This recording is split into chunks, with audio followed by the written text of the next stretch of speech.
మహిళా రిజర్వేషన్కు మద్దతుగా తెలంగాణ బీజేపీ శ్రేణులు హైదరాబాద్ నగరంలో భారీ ర్యాలీ నిర్వహించారు. నారాయణగూడ నుంచి అసెంబ్లీ వరకు జరిగిన ఈ ర్యాలీలో వేలాది మంది మహిళలు పాల్గొన్నారు. బీజేపీ రాష్ట్ర అధ్యక్షుడు రామచంద్రరావు ఈ ర్యాలీని ప్రారంభించి డీలిమిటేషన్ పై కీలక వ్యాఖ్యలు చేశారు. నియోజకవర్గాల పునర్విభజనతో దక్షిణాదికి అన్యాయం జరగబోదని అన్నారు.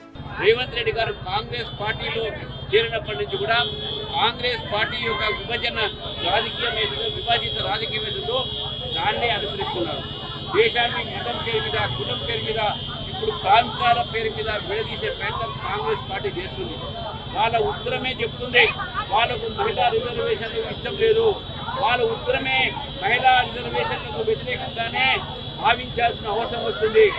దక్షిణ రాష్ట్రాలకు ఎక్కడ కూడా అన్యాయం జరగదు, ఏ ప్రాంతంకు అన్యాయం జరగదని చెప్పి నరేంద్ర మోదీ గారు చెప్తున్నారు. దక్షిణ ప్రాంతానికి సంబంధించిన ఒక రాష్ట్ర అధ్యక్షుడుగా నేను చెప్తా ఉన్నాను, దక్షిణ రాష్ట్రాలకు ఎక్కడ కూడా అన్యాయం జరగదు.